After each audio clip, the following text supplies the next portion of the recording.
Existe um ditado árabe que diz: quem planta tâmaras não colhe tâmaras.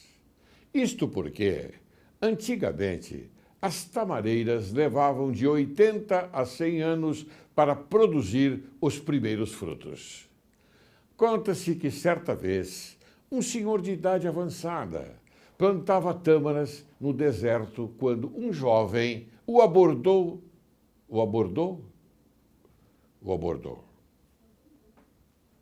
Vamos lá.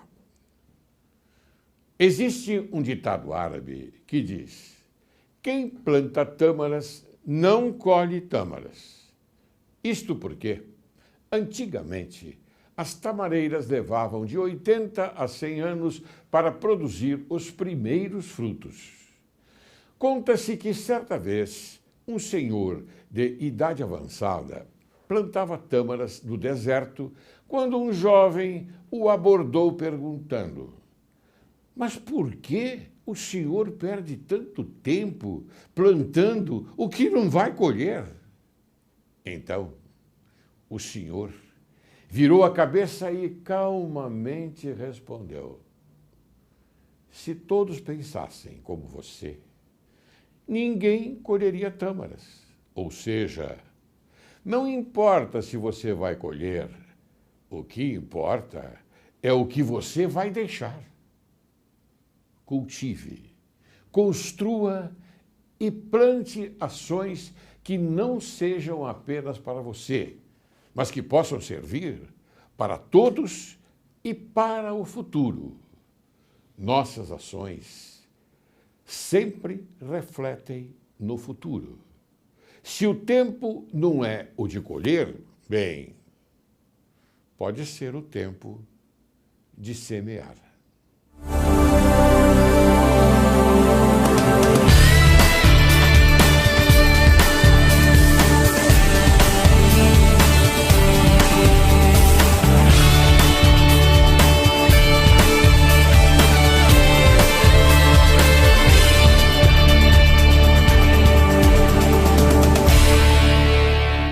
Direito e Justiça em Foco é o teu programa e o Brasil é o teu país. Inicia o programa de hoje com as sábias palavras de Muhammad Ali e aproveitamos para prestar significativa homenagem ao brilhante boxeador que deixou um exemplo de moral e dignidade. Impossível é apenas uma palavra usada pelos fracos, que acham mais fácil viver do mundo que lhes foi determinado do que explorar o poder que possuem para mudá-lo. O impossível é algo temporário. Nada é impossível. Hoje vamos receber a especialista em Direito de Família, a doutora Ivone Zeger, que vai falar sobre os direitos dos homossexuais.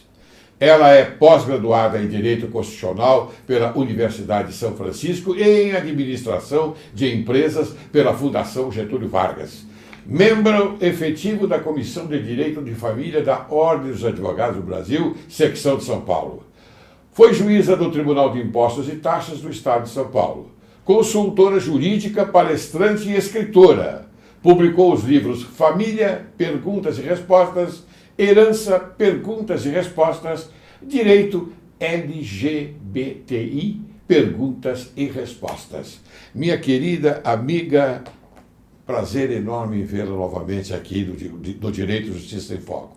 Seja bem-vinda. Muito obrigada, mais uma vez, é com uma satisfação imensa que eu estou aqui. E fico muito feliz toda vez que o desembargador Laércio Laurelli me convida. Eu fico muito feliz. Mas você é convidada sempre. Obrigada. Eu gostaria que todos os domingos nós apresentássemos, não é, para o público, para a sociedade brasileira, a Ivone Zeger. Que bom! Eu Verdade. Vou ficar feliz. E tanto que eu vou ficar feliz que eu aproveito esse ensejo e gostaria de oferecer a você o meu livro, o último que saiu, Direito LGBTI, Perguntas e Respostas, que eu faço com muito carinho. Mas que maravilha! Olha só, cara, telespectador. Esse é o livro que foi lançado recentemente. E é um livro bastante eficaz, eficiente e instrutivo, porque essa é a vantagem da doutora Yvonne Zeger. Trabalhar, elaborar um texto de forma que você possa entender com a maior facilidade. Correto?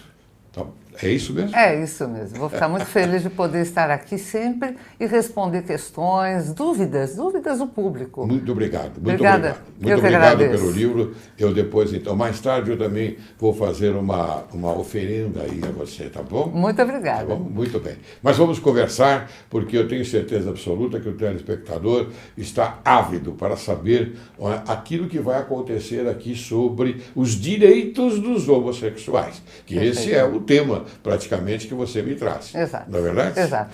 Muito bem. Minha cara Yvonne Zeger, doutora Yvonne Zeger. Doutora, a gente tem uma satisfação muito grande, viu, caro espectador? Não é eu querer me avantajar perante uma pessoa que a gente admira muito, que a gente tem respeito. Não é isto, mas ela é uma doutora com D maiúsculo. Qual é o significado desta sigla? Olha aqui, LGBTI. Muito bem.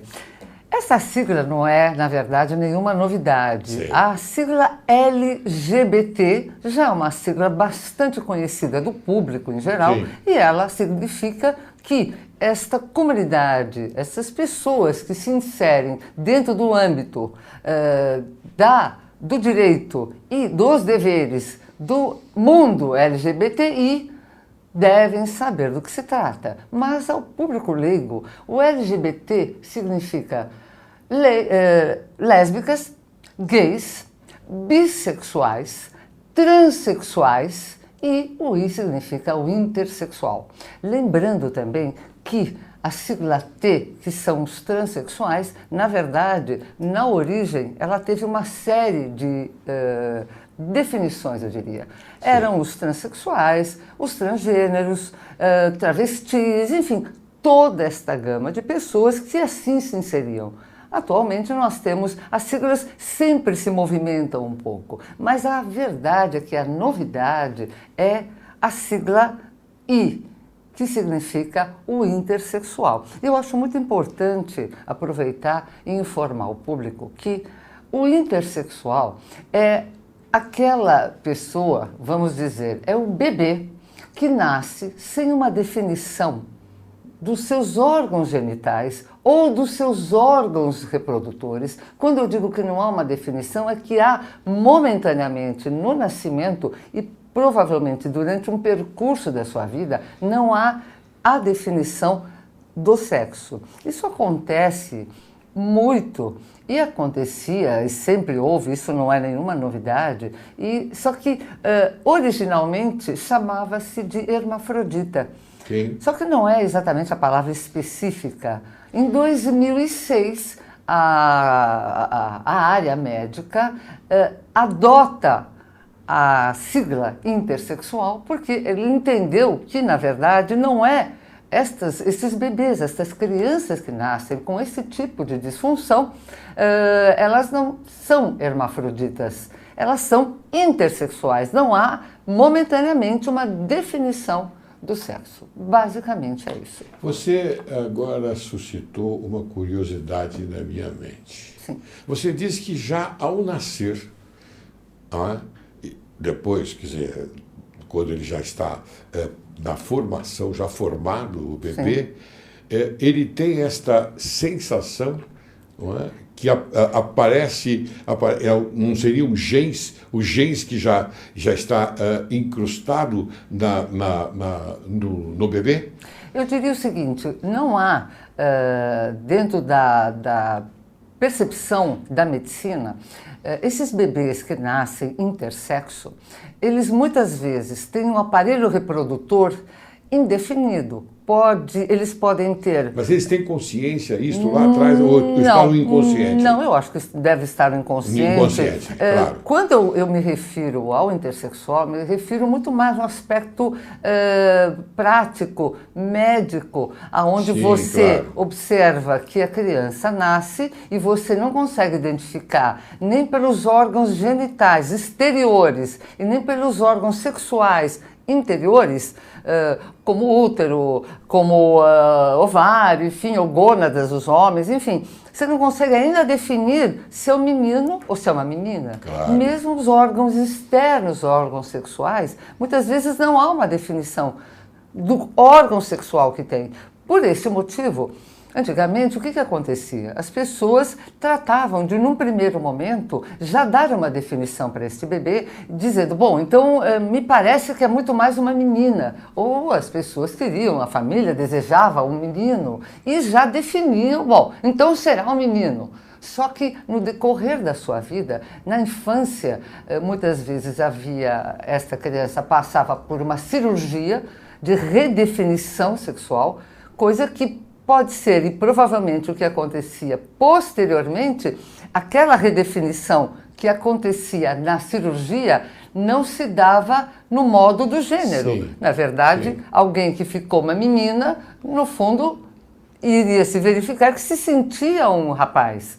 Então, para que não haja mais esse tipo de problemas, a área médica tem preferido deixar esta criança com esta aparente indefinição, deixar um pouco mais essas crianças, elas vão a psicólogos, existe uma assistência social, médica, toda uma gama de áreas que vão sustentar a possibilidade de, num momento, ela realmente assumir, definir o seu sexo. Ou através de uma definição psicológica, enfim, se for o caso, ou até uma redesignação sexual pela necessidade.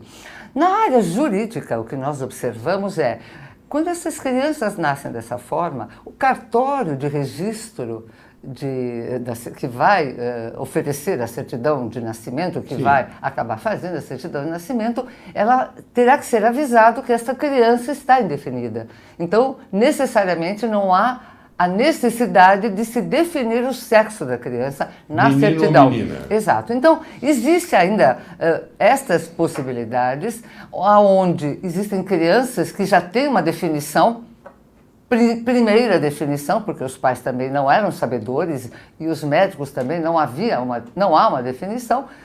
Posteriormente, havendo essa definição, deve-se ingressar com uma ação judicialmente pedindo a modificação da certidão de nascimento. Então, doutor Ivone, poxa vida, você coloca um tema que é bastante produtivo no sentido do pensamento. Porque nós aqui estamos aprendendo com você, eu também estou aprendendo com você. E me vem agora a ideia de perguntar a você o seguinte, não importa, então, quer dizer, é uma mera, vamos dizer, uma mera casualidade, a genitália do bebê, ou seja, o importante, então, é aquela definição eu vou chamar de inconsciente, você poderá dar o nome adequado. Quer dizer que não importa isto, não importa, por exemplo, você definir que é um menino ou uma menina. Nos casos de crianças que nascem intersexo. Somente nestes casos. Eu fiz a pergunta porque eu queria esclarecer bem o telespectador exatamente por essa resposta que a doutora Ivone nos deu agora. É isso que eu queria deixar bem esclarecido. Está muito correto. Porque pode-se sugerir o seguinte, bom, mas espera um pouquinho, ele apresenta a ideia do sexo masculino, porque ele tem naturalmente a sua definição de sexo masculino. Do sexo feminino, porque a definição é feminino, mas não é isto. Não. Isso, então, repito, só se baseia o intersexo a criança que realmente, dentro da gama de possibilidades que nós temos, que é o masculino e o feminino, se essa criança ela não ter essa definição Sim, ao nascer, sim. então ela está intersexo e, portanto, há que se esperar um tempo no âmbito, pelo menos jurídico, também para que se defina Muito bem se é um explicado, menino ou uma parabéns. menina. Eu fico feliz. Nós estamos aprendendo com você. Eu fico feliz. Muito bem. Qual é a diferença, então, entre a união civil homoafetiva e o casamento gay? Essa é uma questão bastante importante pelo seguinte: em 5 de maio de 2011, o Supremo Tribunal Federal decidiu, porque foi provocado, ele precisou decidir o que ia fazer em relação a esta provocação que ele recebeu, se duas pessoas do mesmo sexo podem estar unidas através da união civil. Claro. Então, quando você me questiona a diferença entre união civil e casamento gay, realmente são coisas diferentes. Casamento, para a lei civil, para o Código Civil, para a Constituição, casamento é o casamento civil que você faz no cartório de pessoas, de registro de pessoas naturais.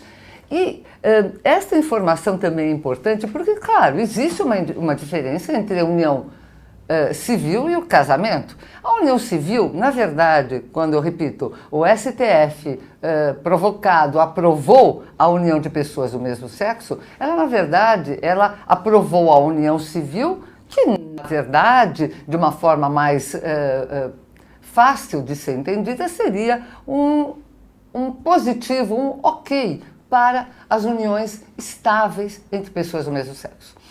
Ocorreu que em 2013, praticamente 2 anos depois desta definição trazida pelo Supremo Tribunal Federal, o Conselho Nacional de Justiça, ele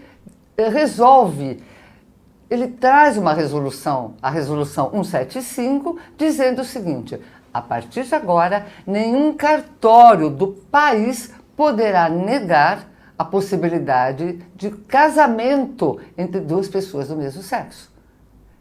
Nem o casamento e nem a conversão de uma união estável ou uma união civil para o casamento. Então, tanto a transformação de uma união estável em casamento ou diretamente o casamento, os cartórios de registro de pessoas naturais devem admitir o casamento de duas pessoas do mesmo sexo. Por que isso? Porque até então, até antes dessa resolução do CNJ, as pessoas precisavam, para casar, já que o Supremo Tribunal concedeu a possibilidade da união estável, elas queriam, portanto, ter a possibilidade de casar. Uma definição. Uma definição, mesmo porque se elas estavam isonomicamente comparadas a casais heterossexuais naquilo que os casais hétero podiam ter e os homossexuais também, portanto, então agora nós queremos ter o direito de casar. Só que eles precisavam entrar com ações no judiciário, porque os cartórios até então não tinham nenhuma informação sobre esse assunto. Então eles tinham receio de aceitar um casamento de duas pessoas do mesmo sexo. Claro. Quando o CNJ finalmente confirma e traz a resolução, a partir de então não houve mais a necessidade das pessoas ingressarem com ações judiciais para terem o seu direito aprovado, resguardado. Lógico, resguardado. Essa é a tônica importante do nosso país, porque as coisas precisam precisam ser encontradas de uma forma mais definida, não é? Mais explicada, porque não obstante o Supremo Tribunal Federal tenha já se convencido dessa realidade, havia necessidade de se colocar em prática, e a prática era, então, obstaculizada por esta impossibilidade que os cartórios, naturalmente, exigiam. Exato. Muito bem, doutor, agora vamos por uma questão prática. Um homossexual que tem um parceiro há 8 anos, veja só, certo, mas que vive em casas separadas e tem liberdade para se relacionar com outras pessoas. Esse tipo de relação pode se configurar como uma união civil? Essa questão é muito interessante. Eles vivem em casas separadas. Eles vivem em casas separadas. Então, atualmente, o que eu diria, quando existem isso vale tanto para pessoas heterossexuais como para homossexuais, aquilo que eu vou dizer agora. A união estável ou a união civil, diferentemente do casamento. Casamento é uma coisa, união estável é outra, é um preâmbulo, eu diria. Vamos colocar dessa forma. Por quê? Porque sempre a união estável, com um documento, um contrato, com uma escritura, ela sempre precisará, no momento adequado, quando houver a necessidade de se requerer direitos ou deveres, ela deverá ser solicitada ao judiciário. O judiciário deverá confirmar, reconhecer a união estável. Por isso que eu digo que é diferente do casamento. Porque o casamento, com a certidão de casamento, não há nenhuma necessidade de nenhum outro tipo de reconhecimento. Então, na união estável, repito, com documento ou sem documentos, você é obrigado a reconhecer, caso você queira, direitos ou deveres. Muito bem. Um casal que não habita, não coabita, não significa que ele não esteja numa união estável. Absolutamente. A coabitação já não é mais um requisito para o reconhecimento da união estável. Entretanto, a pergunta foi muito específica, eu achei muito interessante. Esse casal não convive sob o mesmo teto. Muito bem, esse não é um impedimento. Entretanto, eles têm uma relação com outras pessoas. Significa que eles estão juntos, mas eles também podem namorar outras pessoas. Isto a lei não reconhece. A união estável, para que você a tenha reconhecida, você tem basicamente que ter uma convivência pública, contínua e duradoura. Significa que pública, todas as pessoas do seu círculo de amizade, sua família, têm que ter conhecimento dessa relação. Duradoura, porque você não pode começar a namorar, começa, vai e volta. Isto não é, a lei não absorve isto. Então, pública, duradoura e no tempo. Quer dizer, há necessidade de haver um tempo.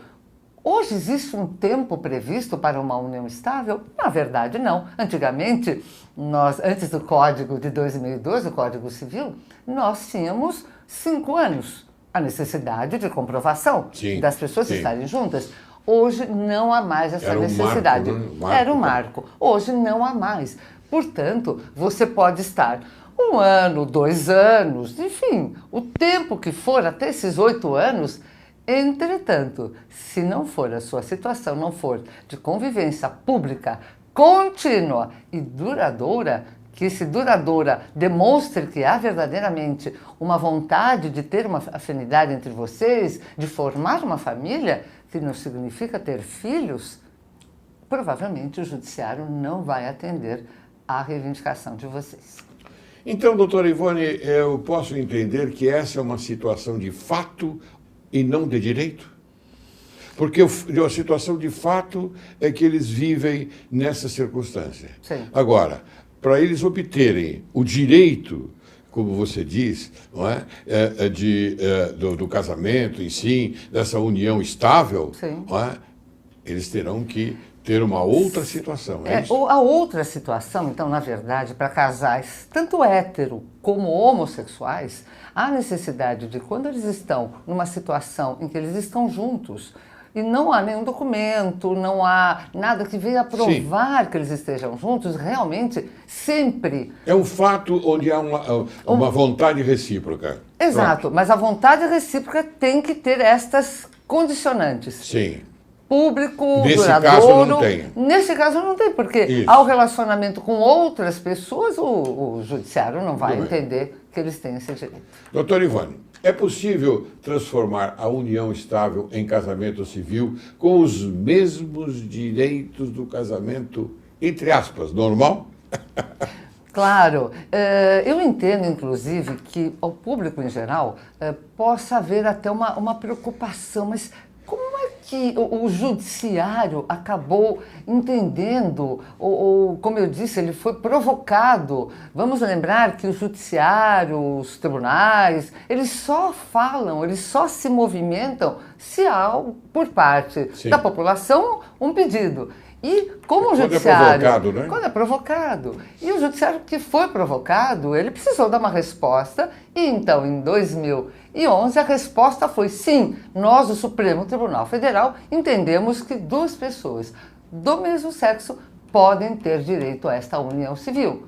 E, posteriormente, como eu disse, o CNJ complementou com a possibilidade do casamento civil. Agora, o que acontece? É claro que se você está numa união civil, numa união estável, você não necessariamente precisa ter um documento que confirme que vocês estão assim, porque vocês já querem ir para um casamento. Vocês podem ter, por exemplo, aquilo que eu sempre oriento meus clientes, é muito bom que você faça uma escritura de união estável, num cartório de registro de notas. Se você faz esta escritura de união estável, significa que você e seu companheiro, ou você e sua companheira, desejam ter uma vida em comum, desejam expressar qual é o regime de bens que melhor atende à necessidade de vocês. Porque senão fica aquela coisa muito sem definição, num primeiro momento. Óbvio que nós podemos depois explicar o que você pode fazer nesse caso. Mas, mesmo que você não tenha esse documento, e se você quiser ir direto ao casamento, você pode ir direto ao casamento. Se você tem um documento, ou mesmo não o tendo, sente que já está numa união estável, você pode ir ao casamento. Evidentemente, esse documento, a certidão de casamento, para você chegar lá, você vai ter que ter uma série de documentos para que você se habilite ao casamento como qualquer casal. Casado, você vai escolher o regime de bens, repito, que melhor atende a situação de vocês dois, e você estará casado para a lei civil do Brasil. Muito bem, doutor Ivonei, eu vou fazer o seguinte, agora eu vou chamar é interessante, porque eu tomei a liberdade de me preocupar com monografias em universidade, porque eu acho que a educação no tocante ao superior, ela está um pouco defasada. Concordo. E há necessidade de se ter uma preocupação maior. Então, eu vou chamar um vídeo que você depois vai falar a respeito dele, tá bom? Ótimo. Por favor.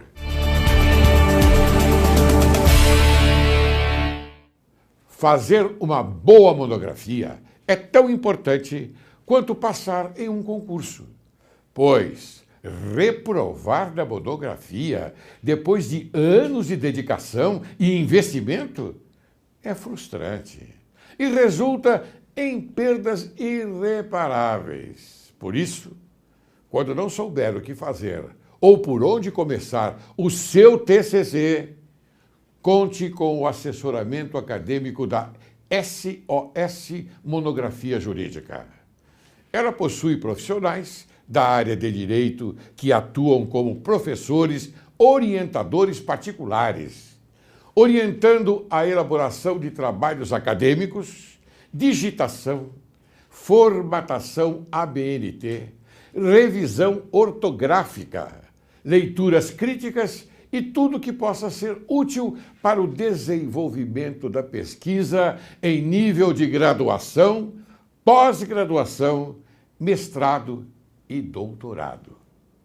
Portanto, não deixe de consultar a SOS Monografia Jurídica. Então, o que você achou? Eu diria o seguinte, muitas vezes os estudantes, eles têm, na verdade, uma dificuldade muito grande em encontrar não só o material específico para aquilo que elas querem fazer, mas ter uma orientação de como fazer e da melhor forma, porque todas as monografias, elas serão, inclusive, consultadas por profissionais, por pessoas que realmente necessitam dessas informações. Então, quanto mais dirigida, quanto mais orientada ela for, não tenha dúvida nenhuma que eu acho perfeito. Bem, doutora Ivone, me diga uma coisa. Nós conversamos a respeito da transformação, da união estável, anteriormente. Agora, gostaria que você, por gentileza, explicasse ao telespectador como é que funciona, nesses casos, os regimes. Regimes, naturalmente, regime de bens. Perfeito. Quando você se casa, isso, repito, vale tanto para heterossexuais como para homossexuais na atualidade, tá? Quando você se casa, você deve escolher um regime de bens que melhor atenda às necessidades do casal. Sim. Quando você tem um contrato ou uma escritura de união estável, eu sugiro a vocês que também, primeiro, façam, porque é uma forma de você provar futuramente, se você não se casar, é uma forma de você provar que realmente vocês dois estavam realmente em condições e queriam ter uma vida em comum. Tanto na união estável quanto no casamento, no casamento é obrigatório, você tem que eleger um regime de bens. Na união estável, eu sugiro então também que você escolha um regime de bens. Atualmente, nós temos alguns regimes de bens que podem ser escolhidos, basicamente são 4. Primeiro, a comunhão parcial. Caso você não escolha no casamento ou na união estável, se você não escolher nenhum regime, é este que deverá vigorar. Comunhão parcial de bens. O outro seria a comunhão universal de bens, a separação convencional de bens e uma outra que é muito pouco utilizada no Brasil, que é a comunhão final dos aquestos. Depois eu vou explicar melhor, mais tarde, o que significa isso. É muito interessante, pouco usada pelo desconhecimento. E existe mais uma que seria a separação obrigatória de bens, que vai acontecer quando as pessoas são maiores de 70 anos. Aí você não escolhe, você é obrigado a ter a separação obrigatória de bens. Esse é o único caso onde você não pode escolher. Muito bem, mas por que isso é importante? Porque dentro da escolha do regime de bens é que você vai reger, administrar o seu casamento, a sua união estável. Sim. E administrar no sentido de dívidas e daquilo que vocês vão adquirir, ou daquilo que vocês recebem de herança, venham a receber por doação, enfim. É muito importante. Por isso, Dr. Laércio, eu sempre oriento as pessoas, mesmo que elas estejam numa união estável, se vocês realmente estão juntos, façam um documento, elaborem um documento, sim, usem o auxílio de um advogado da confiança de vocês para fazer um documento, para fazer essa escritura de união estável, que ela irá comprovar para qualquer outra finalidade. Vamos lembrar que no caso dos homossexuais, esta também é uma garantia para você dar ingresso a um clube, para que você venha pedir futuramente a previdência do outro, caso aconteça um falecimento, enfim, que você possa ter um plano de saúde, ser incluído num plano de saúde. Existem várias considerações que me parecem muito importantes. Muito bem, eu gostaria agora que você, por gentileza, Ivone, explicasse o que é uma escritura pública de união estável. Então, a escritura pública, como eu havia dito, ela só pode ser feita no cartório de notas. Por quê?